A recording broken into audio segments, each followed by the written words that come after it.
रामचंद्र की।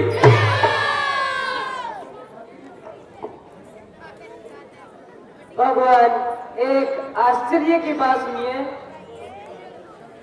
रावण का भाई विभीषण आपसे शरण मांगता है।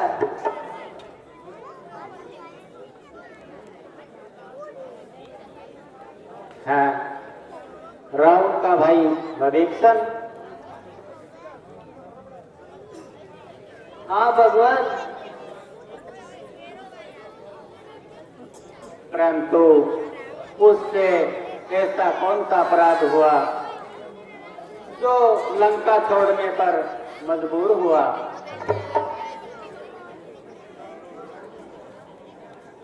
सुना है विभीषण ने रावण के इस कार्य को ठीक नहीं बताया है कि उसको लड़ाई से बचाना चाहता था, जिससे दोनों में आपस में तकरार हो गया और रावण के गुस्से का पारा पूरा 104 हो गया और वह लंका से निकलने से मजबूर हो गया। तो आप सबकी क्या राय है? क्या उसको शरण देनी चाहिए या नहीं?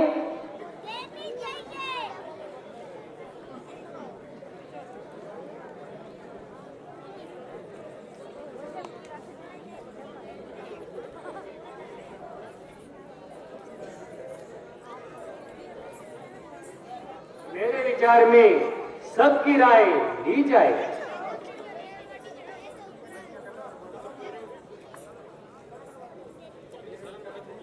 मेरे विचार में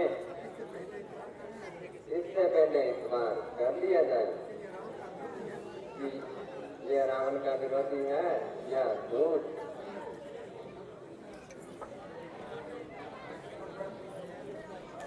भगवान, जामवंत जी ठीक कह रहे हैं। मेरे विचार में हनुमान जी से दोबारा पूछना चाहिए। हाँ हनुमान जी, आपकी क्या राय है? और तो मैं कुछ नहीं कह सकता, लेकिन इतना जरूर कहूंगा कि यदि विभीषण जी ना होते तो मैं जिंदा न लौटता। सुग्रीव जी, मेरा मन साक्षी देता है कि विभीषण की नीयत साफ है। यदि उसका कोई और भी इरादा है तो बचकर कहाँ जाएगा? ये तो सब कुछ सत्य है, किंतु आप इस बात का अच्छी तरह से विचार कर ले कि वह फिर भी उस रावण का भाई है जिसके कपट की दुनिया में दुहाई है।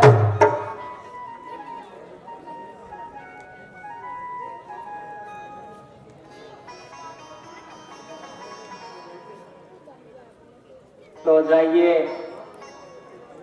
आप उन्हें आदर सहित ले आए। जो आज्ञा भगवान। मैं अभी जाता हूँ और उनको लेकर आता हूँ। बोल सियावर रामचंद्र की।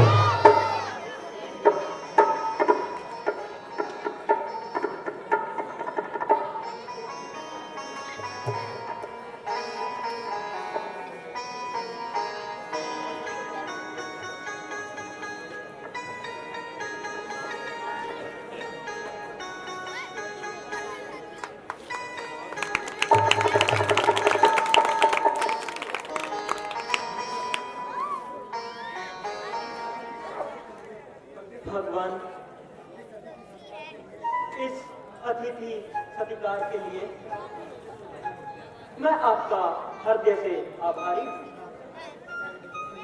प्यारे विभीषण जी, मुझे लज्जित न कीजिए, बल्कि मैं आपका अथा योग्य सत्कार करने से बेबस हूँ।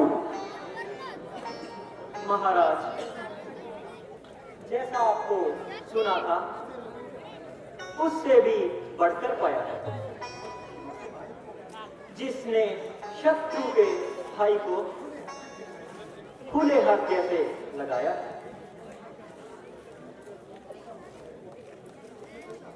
निश्चर कुल में पैदा होकर अब तक बहुत भरमाया हूं। रघुनायक मेरी बांह पकड़ो, मैं शरण आपकी आया हूं। हे लंकेश, तुम मुझे बहुत प्यारे हो। जिसका संसार में कोई नहीं होता उसका सब कुछ भगवान होता है। जो सच्चा है, समदर्शी है, अपने प्राणों से प्यारा है, वही मुझको मिल सकता है जिसने अपनापन मारा है।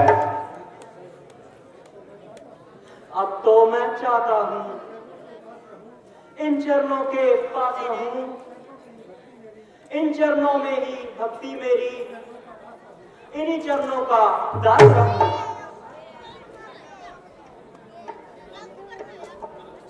माना कि रावण मेरा शत्रु है, आपका यह एहसास सराहनीय है कि धर्म के खातिर आपने अपने भाई को छोड़ दिया। भगवान,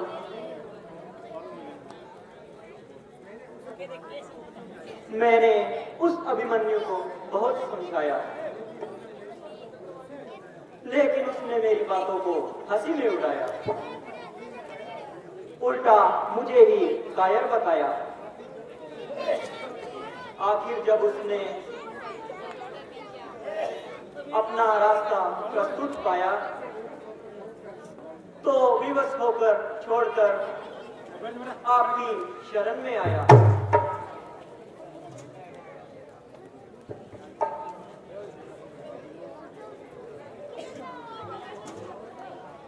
मेरी ओर से रावण और मैं रावण की ओर से मर चुका हूं। तो हम आपको आज से लंका का राज्य दे चुके। लक्ष्मण, तुम थोड़ा जल लेकर आओ।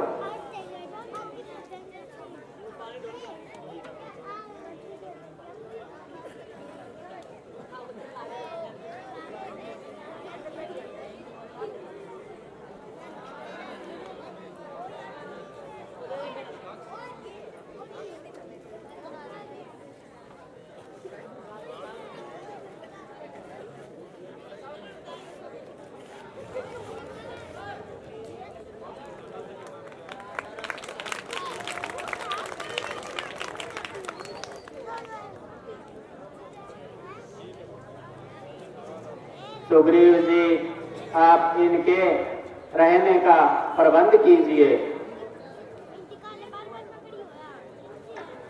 जो आज्ञा भगवान।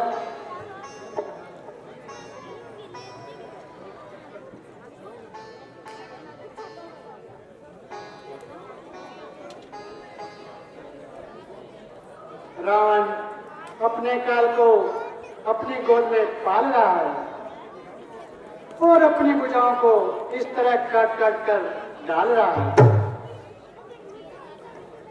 हाँ भाई, किसी मनुष्य के जब बुरे दिन आते हैं तो उसके विचार अपने आप उल्टे हो जाते हैं। भ्राता जी, चाहे रावण कितना भी बदचलन है, किंतु भविष्य का नाम हमारे लिए ईश्वरीय सहायता है। हमने भी तो उसे इसीलिए शरण दी है क्योंकि वो रावण के घर का पूरा भेदी है। इसलिए ये हमारे बहुत काम आएंगे। जो काम हम सब मिलकर महीनों में करेंगे वह काम विभीषण जी अकेले ही थोड़े दिनों में करेंगे। इसलिए उसको शरण देना एक वरदान सिद्ध होगा।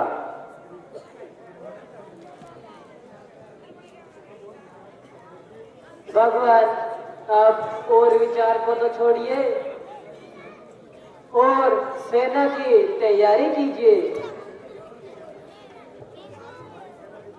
हमारी सेना बिल्कुल तैयार है, केवल आपकी ही आज्ञा का इंतजार है।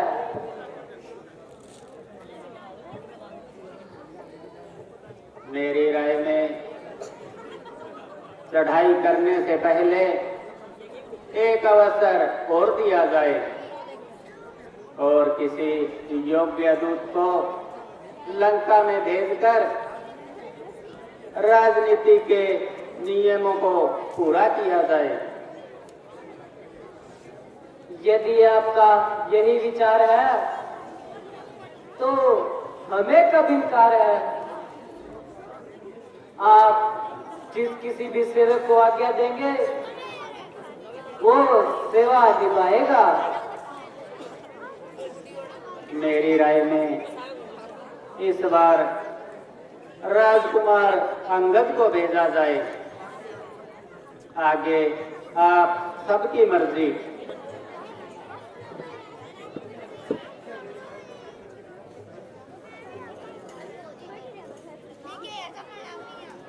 ये मान बुद्धि करके जो सेवा संभलाई, जो ये सेवा मेरे जिम्मे लगाई।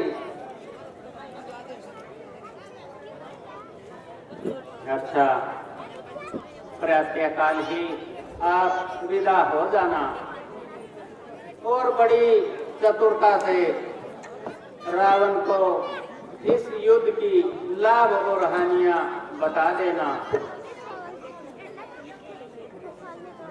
मगर मजबूरी है, मानेगा तो ठीक, नहीं तो अपना कर्तव्य पालन करना पड़ेगा। युवराज जानते हैं हम, सच्चे व्यवहार कुशल तुम हो, बलवान बाप के बेटे हो, सब भांति सबल सम हो। कुछ धर्म नीति, कुछ राजनीति, कुछ बल भी दिखलाते आना। बलबीर जहां तक संभव हो झगड़ा तक निपटा के आना।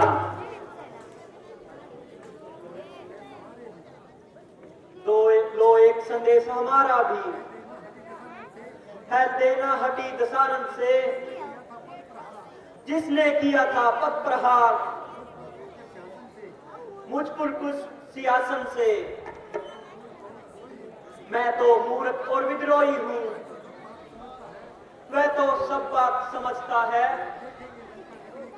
अब देखेंगे लंका नगरी की किस भांति रक्षा करता है। आपकी आज्ञा स्वीकार करता हूं, अपनी ओर से यत्न करूंगा। अगर मान गया तो ठीक, नहीं तो उसकी मर्जी।